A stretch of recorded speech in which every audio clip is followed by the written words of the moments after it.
मध्य प्रदेश में 28 विधानसभाओं में सांची भी एक है, जहां उपचुनाव होने जा रहे हैं। रायसेन जिले की इस सीट पर मुख्य मुकाबला भारतीय जनता पार्टी और कांग्रेस के बीच होता रहा है। रोचक बात यह भी है कि पिछले 25 साल से बीजेपी से गौरीशंकर शेजवार और कांग्रेस से डॉक्टर प्रभुराम चौधरी चुनावी लड़ाई लड़ते आ रहे हैं।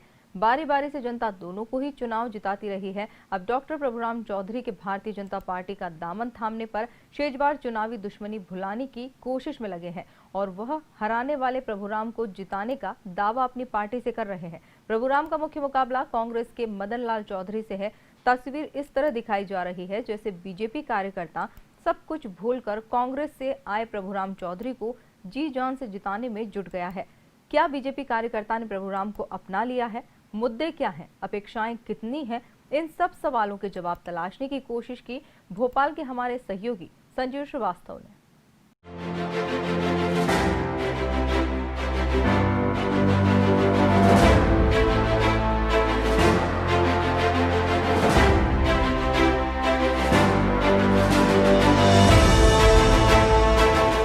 सांची विधानसभा में चुनावी रंगत कुछ इस तरह से दिख रही है। चुनाव प्रचार में छोटी बड़ी सभाओं का दौर जारी है। प्रत्याशी मतदाताओं को रिझाने के हर जतन कर रहे हैं। पिछले 6 चुनाव लड़ चुके अब भारतीय जनता पार्टी के प्रत्याशी प्रभुराम चौधरी को अब भी बताना पड़ रहा है कि हम तुम्हारे हैं। नुक्कड़ सभाओं के माध्यम से वो ये भी बताना नहीं भूलते हैं कि उन्होंने कांग्रेस क्यों छोड़ी, बीजेपी का दामन क्यों थामा। जनता से ढेरों वादे करते हैं। मतदाता से कमल के फूल पर बटन दबाने का वादा लेते हैं और निश्चिंत हो जाते हैं कि वोट उनको ही मिलेगा। डॉक्टर प्रभुराम चौधरी एक एक मतदाता से मिलने की कोशिश कर रहे हैं। उनके सुख दुख में हाथ बटाने की भी कोशिश उनकी जारी है। सर, आपकी मैंने चुनावी सभा देखी, बड़ा पारिवारिक माहौल जैसा आपको दिख रहा है। मेरे 35 साल से संबंध है इस क्षेत्र की जनता के साथ। इनके सुख में दुख में मैं और यहाँ के लोग हमेशा एक दूसरे के साथ रहते हैं और ये संबंध आज के नहीं है। हमेशा मैं पद पर रहा हूँ तो, पद पर नहीं रहा हूँ तो, चुनाव में पराजित हुआ हूँ तो मैं ऐसे ही हमारे सब लोगों के साथ में एक जैसे संबंध रहे। किस तरह की सौगात देंगे सर आप इनको? इनके जो छोटे छोटे काम हैं, किसी की आवास योजना में आवास मिलना चाहिए, किसी के लिए जहाँ सड़क नहीं बनी है वो सड़क बनना चाहिए, कहीं पेयजल का अगर संकट है उसे हमें दूर करना है, कुछ लोगों के गरीबी रेखा से कहीं नाम कट गए हैं तो उन्हें दोबारा उनको जोड़ना है, युवा हैं उनको लिए रोजगार की व्यवस्था करना है। ये सारे काम हम लोग मिलजुल कर करेंगे और मध्य प्रदेश के मुख्यमंत्री आदरणीय शिवराज सिंह चौहान द्वारा पिछले 6 महीने में जितनी योजनाएं की स्वीकृति दी है, चाहे हम 37 लाख गरीबों की जिनकी पर्चियां थी उन्हें राशन मिलने की बात करें, चाहे कोरोना काल में गरीबों के लिए फ्री में राशन देने की बात करें, चाहे हमारी जो गैस के सिलेंडर थे गरीबों के लिए उनको फ्री में देने की बात करें, चाहे महिलाओं के स्व सहायता समूह हैं उनके खातों में पैसा डालने की हम बात करें, ये सारी योजनाओं का क्रियान्वयन हुआ है जिसका लाभ जनता को मिलेगा। बड़ी रिस्क आपने ली थी सर, इस रिस्क को लेकर अब आपको ऐसा लग रहा है कि गलती तो नहीं करेगा या आपको क्या लग रहा है, कितने मतों से आप जीतेंगे? मुझे खुशी है, मैंने इस्तीफा दिया। आदरणीय शिवराज सिंह जी चौहान द्वारा इस विधानसभा क्षेत्र में 400 करोड़ की योजनाएं स्वीकृत की, जिसमें 2 बड़े डैम, एक 65 करोड़ का डैम, एक 19 करोड़ का डैम, जिसमें 4 ब्रिज 12 करोड़ के ब्रिज हैं और सड़क रायसेन नगर की 50 करोड़ की सड़क है और अनेक जो विकास के काम हमने किए। 400 करोड़ की योजनाएं तो अभी स्वीकृत हो गई और चुनाव के बाद आप देखिए कि विकास की गंगा बहेगी।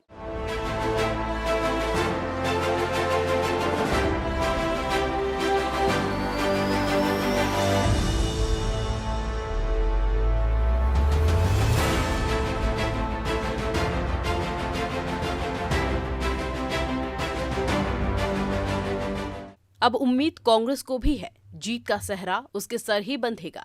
सुबह से ही कांग्रेस के मदन लाल चौधरी मतदाताओं से संपर्क के लिए निकल पड़ते हैं। चुनावी विनम्रता इतनी कि पैर छूना इनके संस्कारों में शामिल हो गया है। इनको क्यों जिताया जाए उसके पर्याप्त कारण इनके पास हैं। कमलनाथ सरकार की खूबियां और शिवराज सरकार की खामियां इनको रट चुकी है। विकास इनके लिए मुख्य मुद्दा है। पहली बार विधानसभा चुनाव लड़ रहे मदन लाल को लगता है कि जनता प्रभुराम से नाराज है, जिसका फायदा कांग्रेस को मिलना तय है। सांची विधानसभा क्षेत्र में अब चुनाव का प्रचार पूरी तरह से जोर पकड़ चुका है। कांग्रेस के प्रत्याशी हैं मदन लाल चौधरी जी, ये भी पूरी तरह से प्रचार कर रहे हैं। मतदाताओं से संपर्क कर रहे हैं और वोट मांग रहे हैं, वोट की गुहार लगा रहे हैं कि इनको जिताया जाए। एक सुबह से निकले हुए मेरे साथ में मदन लाल चौधरी जी हैं। चौधरी जी, आपका बहुत बहुत स्वागत है। बहुत बहुत धन्यवाद। और कैसी मेहनत कर रहे हो आप? बस सभी क्षेत्र में जा रहे हैं और गांव-गांव जाकर माताओं बहनों से, भाइयों से, हम साथियों से आशीर्वाद एवं निवेदन कर रहे हैं कि भाई मदन लाल चौधरी सांची विधानसभा के प्रत्याशी हैं, उनको भारी से भारी बहुमत से जिताकर विजयी बनाएं। तो आपको क्यों जिताएं, मतलब आप क्या खासियत है, क्या करेंगे आप क्षेत्र के लिए? खासियत ये है कि अभी ये 15 महीने जो हमारी सरकार बनी थी, कमलनाथ सरकार, और जो 15 साल की सरकार थी बीजेपी, तो जनता ने विचार बनाया था कि नई सरकार को चुने। कमलनाथ सरकार अच्छी सरकार है और बहुत सारे अच्छे काम किए, वादे भी किए, वचन पत्र में लिखा है, उस पर काम हो रहे थे। तो बीच में ये जैसे प्रभुराम चौधरी हैं, 22 लोग हैं जी, तो इन लोगों ने सांची विधानसभा की जनता को गुमराह करके इन्हें बीजेपी में शामिल हो गए और इनको मतदाताओं को बेच दिया है। तो इसलिए जनता बहुत नाराज़ है। जनता ने मन बना लिया है कि क्षेत्रीय प्रत्याशी मदन लाल चौधरी को भारी से भारी बहुमत से विजयी बनाएंगे और कांग्रेस को वोट डालकर कमलनाथ सरकार बनाएंगे। अगर हम 15 महीने की बात करें तो आपकी सरकार ने ऐसा क्या किया जिसको आप लोग बता रहे हो कि हमारी कांग्रेस की सरकार, कमलनाथ सरकार ने ये अच्छा काम किया है, वादा निभाया है? देखिए, जो वचन पत्र में लिखा था कमलनाथ जी ने पूरे खरे उतरे। जैसे कि अभी किसानों का कर्जा माफ़ किया, 27 लाख किसानों का कर्जा माफ़ किया है। और किसान को सबसे बड़ी परेशानी बिजली लाट की रहती है, उसमें किसान के लिए हाफ बिजली का बिल माफ़ भी किया है। और मजदूर वर्ग के लिए 100 रुपया में 100 यूनिट बिजली भी दी। और कन्याओं के लिए 51,000 रुपया सीधे खाते में डाले। जैसे गरीब वृद्ध पेंशन मजदूर वर्ग के रहते हैं लोग, जो महीने भर का खर्च नहीं उठा पाते, तो उनको 300 से 600 रुपये किया है। तो ऐसे बहुत सारी योजना, जैसे रोडों पे गऊ माताएं बैठी थी, जनता एक्सीडेंट हो रहे थे, तो कमलनाथ सरकार ने उस पर ही विचार करके 1000 गौशाला भी खोली। तो बहुत अच्छे काम किए कमलनाथ सरकार ने। लेकिन भारतीय जनता पार्टी बार बार इस बात को प्रचारित कर रही है कि आपकी सरकार ने तमाम वचन पत्र की बात करी, जैसे आपने तमाम योजनाएं गिनाई कि बेटी की शादी के लिए या गौ माता के लिए, लेकिन धरती पर तो योजना आई नहीं पाई। किसी के खाते में 51,000 नहीं गए? नहीं सर, 51,000 खाते में गए हैं और किसानों का कर्ज माफ़ भी हुआ है और किसानों का कर्जा हाफ किया है, वो पूरा स्पष्ट दिखा रहा है। किसी प्रकार से कोई कहीं से गुमराह की कोई बात नहीं है। मतलब किसानों का कर्जा माफ़ हुआ है? हाँ, 27 लाख किसानों का कर्जा माफ़ हुआ है। थोड़े किसान बचे थे जो ओवरड्यू बड़े 2 लाख के थे, तो बस ये मार्च के महीने की तैयारी थी और इतने में ये 22 गद्दारों ने सरकार को गिरा कर और बेच के जनता को, मतदाताओं को चले गए, तो इसलिए थोड़ा गड़बड़ हो गया। उन्होंने 15 महीने में क्या किया? पूरी सरकार में रहे तो क्षेत्र के विकास के लिए उन्होंने क्या किया? इसके पहले भी विधायक रहे, कोई पहली बार के नहीं है, तो क्या किया उन्होंने कि ये कहते हैं कि हमने तो काफ़ी विकास किया था लेकिन होने नहीं दे रहे थे? देखो, विकास कमलनाथ सरकार पूरे काम कर रही थी। ये तो आलसी और पूरे मान लो मक्कारी की बात कर रहे हैं। क्या है, गांव-गांव गए नहीं है, गांव में घूमे नहीं है और जनता से पूछे नहीं कि कहाँ कौन सी समस्या है। भाई कोई से गांव में जाते हैं और जनता के बीच जाते हैं तो भाई कहाँ रोड नहीं है, कहाँ पानी नहीं है और कहाँ बिजली के खम्भे नहीं है, लाट नहीं है, कहाँ डीपी रखवाना। तो इस तरीके से गांव गए नहीं है 15 महीने में जी, कहीं गांव ही नहीं गए। ये तो खाली का है कि दलाली करते रहे और अपने ट्रांसफ़र जैसे 1 लाख 1.5 लाख रुपए की लोगों को ढूंढते रहे। इनके दलाल पले थे कुछ, तो वो ट्रांसफ़र में लगे रहे कि कहाँ से पैसा आना है, कहाँ से पैसा आना है। कमलनाथ सरकार ने कहा था कि निष्पक्ष काम करना और ईमानदारी से काम करना और ऑनलाइन काम करना, मगर वो ऑनलाइन में कट करते रहते, कहाँ से पैसा लाना है, कहाँ का नाम जोड़ना, इस तरीके के काम करते रहे। तो आपको क्या लग रहा है अब आपको? काफ़ी अच्छा लग रहा है सांची विधानसभा में और सब जनता का आशीर्वाद अच्छा लग रहा है। लेकिन एक बात और कही जा रही है कि कांग्रेस का तमाम कार्यकर्ता प्रभुराम चौधरी के साथ में चला गया है, तो इसमें कितनी सत्यता है? देखिए, कांग्रेस कार्यकर्ता पूरे सब ठीक ठाक हैं और कांग्रेस की कोई कार्यकर्ता नहीं गए। जो कार्यकर्ता गए हैं वो दलाली टाइप के गए हैं, जो उनको पैसे से मोह था, पार्टी से मोह नहीं था और प्रभुराम के जो आजू बाजू गद मान लो काम करने वाले थे, तो वो गए हैं। कांग्रेस पार्टी हमारी पूरी मजबूत है और मजबूत तरीके से काम कर रहे हैं। पोलिंग हमारा पर पूरा मजबूती से काम कर रहे हैं। ये तो रही नेताओं की बात। अब जनता क्या सोच रही है, इसके लिए आपको लेकर चलते हैं सीधे जनता के पास।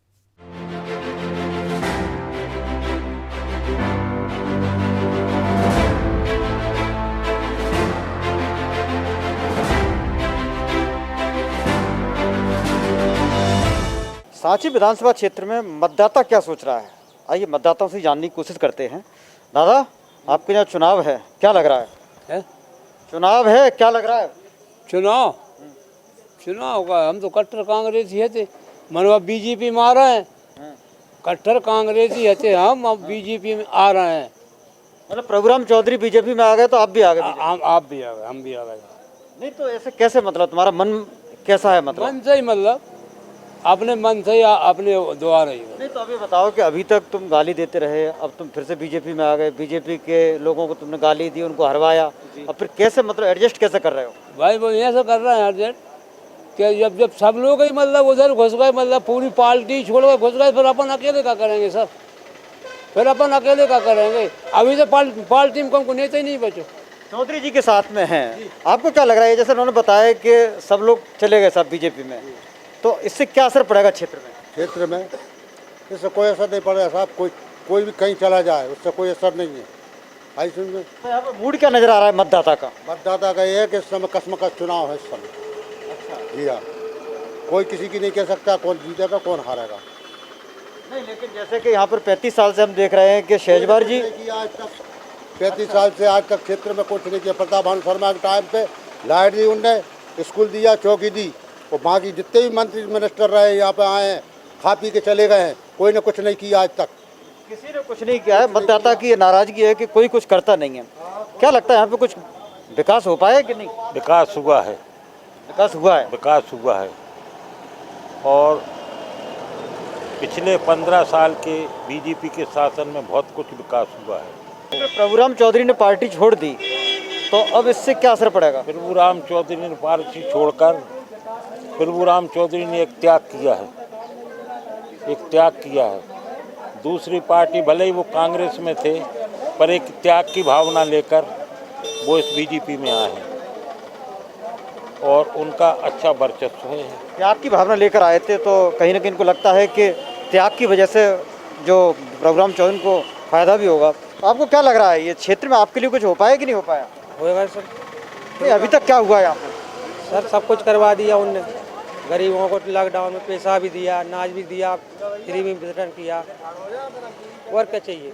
यही सरकार से चाहिए, अपन वो मिल रही है। मतलब शिवराज सिंह की सरकार रहनी चाहिए।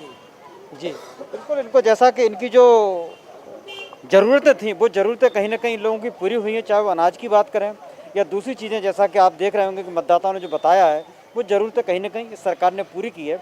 इसलिए यहाँ का मतदाता चाहता है ये सरकार को बनी रहना चाहिए। हम दूसरे मतदाताओं से भी जानने की कोशिश करेंगे कि वो क्या सोचते हैं। चलिए मेरे साथ। रोज़ कमाकर खाने वालों का भी चुनाव में कहीं ना कहीं बहुत महत्वपूर्ण योगदान रहता है। आइए इनसे जानते हैं क्या सोचते हैं। आपके यहाँ चुनाव है, पता है आपको? चुनाव हो रहा है, पता है? हाँ है ना। कौन को जिताओगे? अब जो भी जीत जाए। नहीं, यहाँ पे कौन से नेता ने क्या किया है तुम्हारे लिए? हमें कोई ने कछु नहीं किया। क्या चाहते हो, क्या होना चाहिए? अरे क्या चाहते, कछु भी नहीं चाहे अपन तो, और का ये कछु हो रहा, उमदा हो रहा। नहीं, क्या चीज़ की परेशानी है आपको? हमें कछु परेशानी नहीं। किया नहीं है किसी ने कुछ भी, जैसा कि क्या लग रहा है यहाँ पे कुछ हुआ है क्षेत्र में कि नहीं? हुआ है साहब, काम बराबर हुआ है। क्या किस तरह का काम हुआ है यहाँ पर? सब काम हुए हैं साहब जो होना चाहिए, जो भी काम। गरीबों के लिए क्या होना चाहिए और क्या हुआ है? गरीबों के लान साहब मोदी जी योजना चला तो रहे हैं। आपकी 1 रुपये किलो पीसी दे रहा है, लॉकडाउन में उनने फ्री चावल बांटे, और क्या चाहिए? और जो कृषि विज्ञान चल रही है। खुश है आप, मतलब सरकार? हाँ, सारा से खुश है। तो बिल्कुल कहीं ना कहीं मोदी जी से इन लोगों की खुशी जाहिर हो रही है। आपको क्या लग रहा है इस चुनाव में? चुनाव में मोदी जी आएंगे, प्रधानमंत्री। वो तो प्रधानमंत्री हैं ही हैं। आपके यहाँ पर सांची में क्या होगा? सांची में भी यही है, बीजेपी आएगी। तो आप तो बीजेपी कार्यकर्ता भी हो? जी हाँ, कार्यकर्ता है। जी हाँ। लेकिन आपको क्या लग रहा है? सर बीजेपी आएगी, जहाँ तक है उम्मीद हमारे क्षेत्र से, तो सांची विधानसभा। क्या होना चाहिए था और क्या नहीं हो पाया? सर जो होना थी वो तो सब हुआ। जैसे कि अभी आप भाई साहब ने बताया, गेहूँ मोदी जी ने पूरी व्यवस्थाएं रखी, गरीब इंसान परेशान नहीं हुए। वहाँ की कुटीशन भी चल रही है अपनी, सारी गांव में कुटीशन पक्के मकान बनाने में लगे हुए हैं। ये व्यवस्था होती है, और क्या करेंगे आप? लग रहा है जी, क्या आपको चाहिए यहाँ पर? सरकार से क्या उम्मीद है आपको? अपने विधायक से, नेता से क्या उम्मीद है आपको? हमें ये उम्मीद है कि जो लाभ मिलता है वो लाभ मिलने चाहिए। क्या लाभ चाहिए? जो सरकारी जो लाभ आता है वो मिलने चाहिए होता है इसमें। लेकिन जैसे कि रोजगार की बात की जा रही है, लोग बेरोजगार हैं, काम नहीं है। काम है क्या? नहीं सर, काम नाम नहीं काम नाम नहीं है। है। लेकिन और दूसरे लोग तो कह रहे थे काम खूब है, यहाँ पे रोज काम मिल रहा है। कहीं नहीं मिलते काम, 2 रोज हफ्ते में 2 रोज मिलता है काम, 4 रोज बैठे रहते हैं, कोई काम वाम ऐसा मिलता ही नहीं है। तो आपको कैसी सरकार और कैसा नेता चाहिए जो आपके लिए क्या करे? अरे सर, मोदी जैसा नेता चाहिए अपने लिए, तो सरकार चाहिए। तो मोदी जी ने भी कहाँ रोजगार दिया आपको? अरे दे देंगे, बस जब रहेंगे तो देंगे, नहीं रहेंगे तो क्या देंगे। आप क्या चाहते हैं, क्या होना चाहिए आपके क्षेत्र में? हमारे क्षेत्र में तो ये सो नेता आना चाहिए जो हमारे गरीबों की सुने, और गरीबों की नहीं सुने तो ऐसे नेता का काम के कि आज वोट मांगवे के लाने आ गए और कल वोट मिल गई भूल गए। ऐसा नहीं होना चाहिए। आज गरीबों के लाने देखो, ऐसे ऐसे गरीब पड़े हैं कि झोपड़ी ऐसे हाथ से छा रहे, उसमें 4-4 बच्चे रह रहे। ऐसे कोई नेता होते हैं क्या, किस चीज की कमी है ये बताओ? हमारा घर नहीं बनो, झुम्बा में रह रहे हम, टपरिया में, मकान में पूरा पानी भरा रहा। ये तो प्रधानमंत्री आवास में मकान नहीं मिला क्या? नहीं मिला हमें, अब ना चूल्हे गैस मिले ना मकान मिलो, कुछ नहीं मिला हमें। नहीं तो आपने सरपंच से नहीं कहा क्या? सरपंच का योजना निकल गई, कई बोली सब कई योजना निकल गई, क्या नाम नहीं आ बोले, लिस्ट में नाम नहीं आ बोले। आपको क्या चाहिए और नेता लोग क्या दे रहे हैं? हमारी मांग है कि रोड की, हमारे गांव कच्चे में हैंगे, ना तो हमारी कोई सुनवाई हो और ना का कहते हैं हमारी वहाँ तक पहुँच हो जहाँ तक हम सोचें।